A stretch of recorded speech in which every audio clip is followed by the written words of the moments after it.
Сайн байцгаана уу.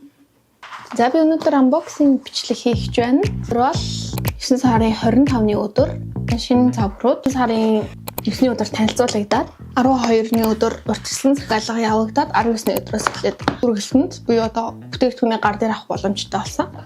Яг өөрөө салбар дээр нь очиод авъя гэхээр яг салбараасаа босноо эсвэл утасныхаа завгараас босноо зөвхөн хүргэл дээр л ирэх боломжтойсэн. За тэгээд энэ сайн харуулах зорилгоор юм ширээн дээр тэгээд ингэ дөрөд ороос утсан юм байж байна. За unboxing хийцгээе. Би нэр ерөөсөө ингэж утас яг шинээр нь ал авч үзэж байгаагүй маань яг ингэж задлж дандаа тэдээс авдаг гэсэн. Тахир цагны загвар минжлэх юм байна те. Им оранж өнгийн захиалсан.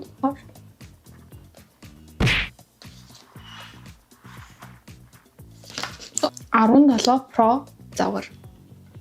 За би яагаад бокс сонгосноо тийж аваад яриад. Ингээд юу янзрын сайн уу мэн үү гэсэн үг үстэй те. Коничева. Хола. Бонжо хэлээ сонгоод Instagram, Facebook интернет дандаа ингээд зурагдсан, салж малцсан зураг нь яваад байгаа.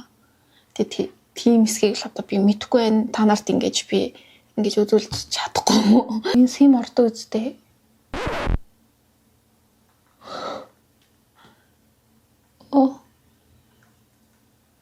Миний одоо хүртэл хэрэглэсэн утаснууд дандаа бит сим ордог. Тэгэхээр би eSIM болгож бас өөрчлөх юм байна. За энэ дээр бол iOS яг цаанаасаа суугдсан бол ирдэггүй юм байна. Одоо би iOS 26-ыг суулгах юм байна. За яарсан суулгах чинь. Яг өөрийнхөө туршлагаа өмнө нь барьж утаснуудтайгаа харьцуулж үзүүлэх болохоор өмнөх утаснуудаа би танилцуулах хэрэгтэй.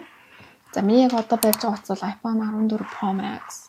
Яг миний энэний өмнө барьж байгаа утас маань бас байгаа. 11 байна. Барьж байгаа утас маань Pro Max цагрын утас болохоор илүү нэлен дээр үе хач гисэн 11 ч одоо хэдэн оных юм бэ? Их амар дээр үеийнхэн чаш. Чигс яг энэ Pro загварын утастай ингээ харьцуулж харуулъя гэж бодлоо.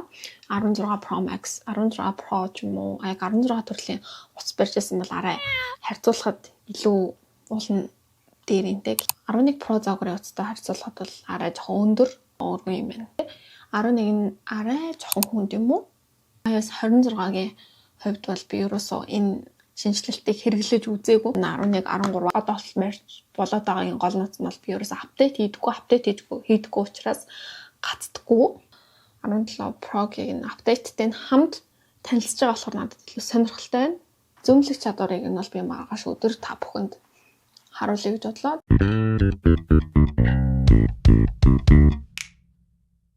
Апдейт хийсэн ер нь бол iOS 26 надад энэ функцүүд нь бол айгүй таалагдчих. Ялангуяа дэлгэсний одоо энэ цаг мага яаж ингэж өөрийнхөө өснөрөө тохируулах.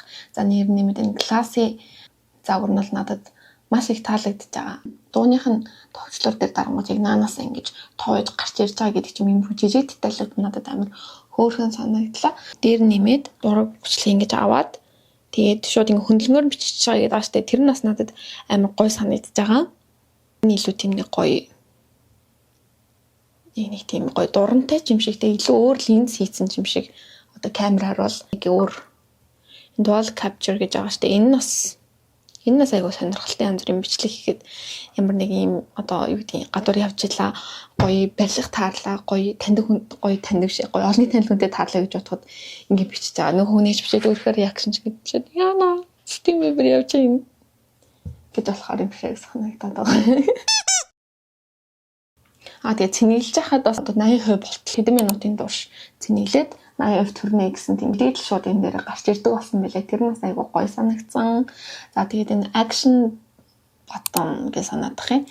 Энд дээр хүснээрээ тохируулж олдог нь бол надад таалагдсан. Минийх бол хэрэгжилж занснараа дууг нь хаах, дууг нь асах мэдлийг үл энэ дотор би тохируулсан байгаа.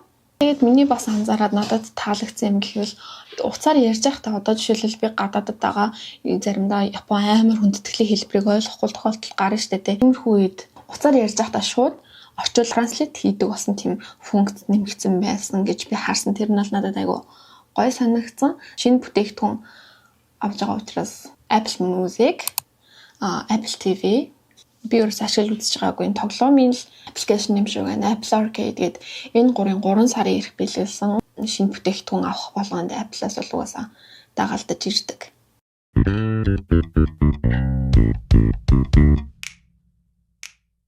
Өнгөний хувьд штэ.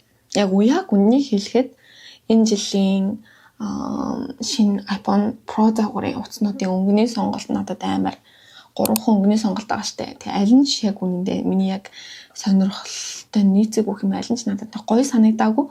Тэгээд энэ өнгийг би яагаад захиалсан бэ гэхээр одоо ихэвчлэн энгийн юм уу араас содон 2 өнгөний сонголт ч юм уу ер нь аливаа юмны сонголт байхад илүү энгийн сонголтыг хийдэг учраас энэ удаа би өвөрмөцийн сонгоё гэж би бодсон юм. Төсөөлжсэнээс арай тийм гэгээлэг бараандуу оранж биш амар тийм тод оранж байгаа байхгүй юу.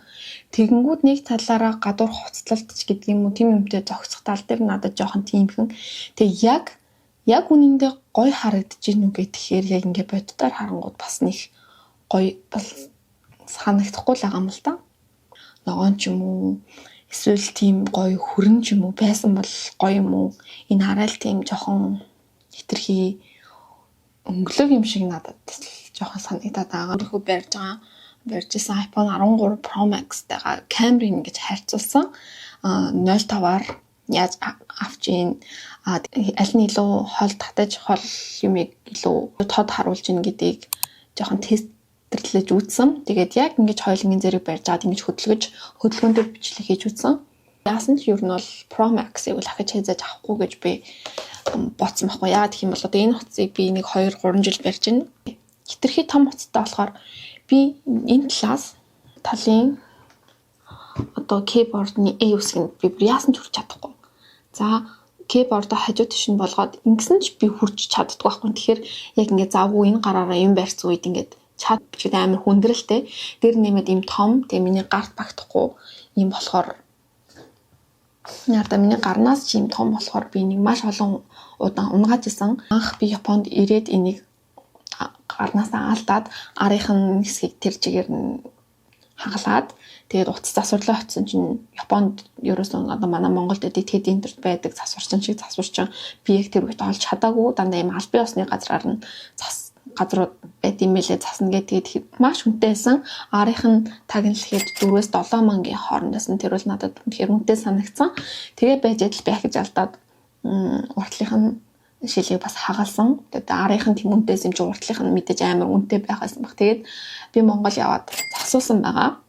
Тэгээд Монгол явж засуулж ирчээд бас нэг 2-3 унгаас яалтч амар том болохоор гарнаас би байнга унгаад байхгүй юу. Тэгээд хамгаалалтын бүр том ийм том кейс хийгээ. Тэгээд бүр ингэ том болчоод ингэ байгаа. Тэгээд би нэг ахиж одоо алдаж ахиж зардал гаргахгүй үүднээс ар юм жижиг утас сонирхсан.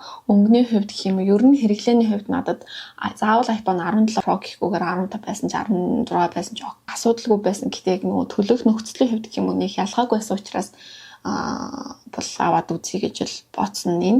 Тэрнээс жишээл хэрвээ энэ утас маань Pro загварын эсвэл зүгээр энгийн загварын утас юм бол байхад бариад ивэл бариад лах байсан. Зүгээр нэг шинэ гарсан өнгө ч юм уу загвараас нь болж ингээд нэг ялгаа одоо хэрэглээний хувьд нэг ялгаа гарахгүй байгаа юм бол мөнгө зардуулна гэдэг надад жоохон утгагүй санагддаг. Тэгээ 13-аас $10 өсөрч ингэж бас нэлээд хол өсөрч байгаа. Одоо апдейт хийдгүү байсан болохоор энэ маань тийм амар удаан гацалттай биш болохоор ер нь гайгүй хурдан байхгүй юу? Та нарт ингэ нэг аппликейшн руу зэрэг ингэж орж харуул Facebook руу орж дарж үзье. Нэг амар хурдны үл ялгаа байх байгааз за адилхан settings руу дарж үзье гэдэг ч юм уу. Тийм болохоор яг хэрэглээний хувьд надад тийм амар өөр бол яг үнэндээ санагдахгүй байна. Би iOS 26 гацалтгүйгээр хэрэгжилж байгаа нэг талын надад давуу тал болж өгч байна л доо. Би бүр Lightning-тай байж байгаа л одоо Type-C руу орчих واخгүй. Язурын iPhone 14-өөс хойш Type-C болсон. Энэ нь бол надад бол шинэ واخгүй. Зөвхөн бороо загвар нь байсан нь мэдэхгүй. Ямар ч байсан ингэж халалтын эсрэг юм хөргүүрийн систем, хөргөх системийн шинжилэлт гэдэг тэрийг би харсан байхгүй юу. Тэгээд өчигдөр би iOS 26-аас суулгахад апдейт хийж байгаа юм. Өнөөдөр би анх удаа цэнэглээд. За цэнэглэхдээ би яг өндө оролдоогүй. За оролцсон байна. Би зүгээр одоо нөгөө энэ миний тохируулах гэдэг нэг хальт оролдохгүй юу. Тэгсэн чинь ер нь л хаасан. Яг үл ялэг биш. Ер нь хаасан.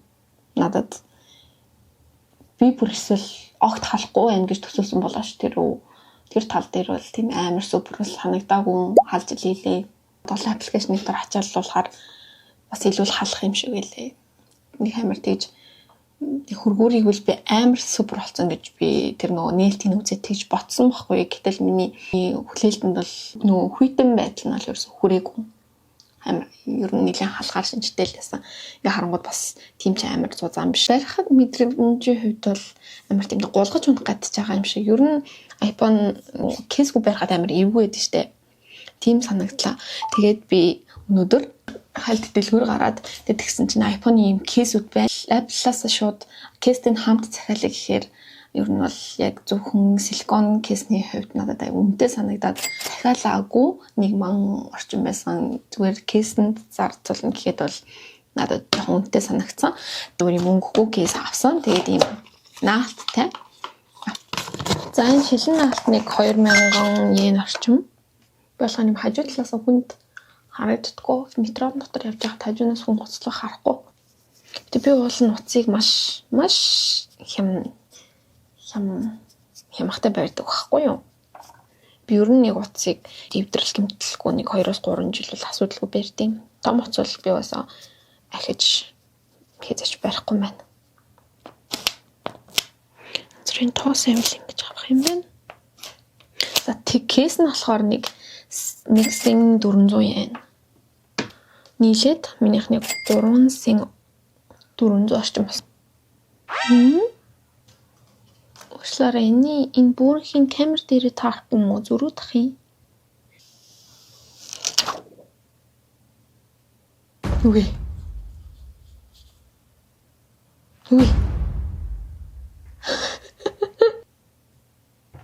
Окей. Oh no. Тэр хахи хуулна гэсэн үг үү? Энэ тэглэж амар дефекттэй. iPhone Pro гэж байна. Хүүхдээ за айгуу санаа. Энд нь ямар ч камер байхгүй хахад гэж аахгүй юу? Нэг болохгүй штэ. Please. Мөнгө хэмж хагаад фейлдчлээ те. Амар хэмнсэн. Хүн юм яриадсэн чам. За туулж. Яа нэг сүгийн тэгэхээр чинь угаасаа л камер дээр. Энэ тэгэхээр угаасаа таарахгүй мэн те. За. Хэмсэн биш ингээд. Энд чинь хэдийнх лээ 244. Хэд наагаад үзээд ч ямар хэрэг байх вэ? Тэг бич гайвал гэж бодлоо л та уулна. Юг дэлгэх центр нь хагарах нь. Гэтэ угаас энэ утсаа би амар алдаж ясаар аваад. Жохоо хашир болцсон юм. Нугаас одлоо. Надаа энэ наалтыг наач миний зургийг нэр дараатаад байгаа юм.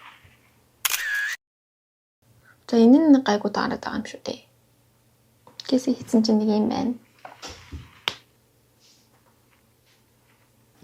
Гэсээ энэ жаа барьцтай болчихлоо. Тэгсний наалт маань жоохон пилжлээ. Одоо бусдаар бол яах вэ? Окей. Амар.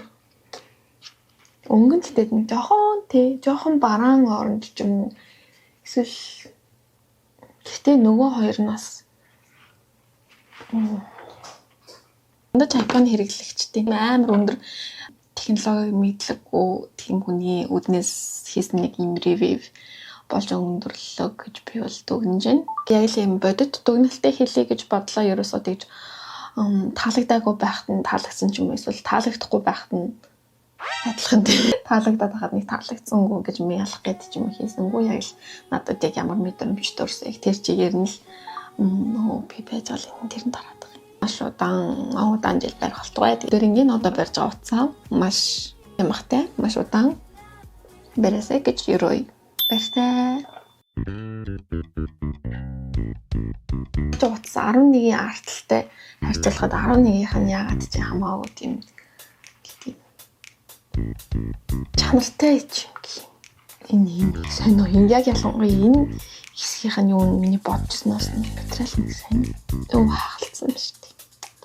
Вив дуусныхаа дараа л харлаа. Бисээ Монголд асуулж ирсэн 13 нартлан нь шүү дээ. Дахиад хагаарсан байсан биш нарт. Тэгэхээр би iPhone 17 барьж үзсэн байхгүй.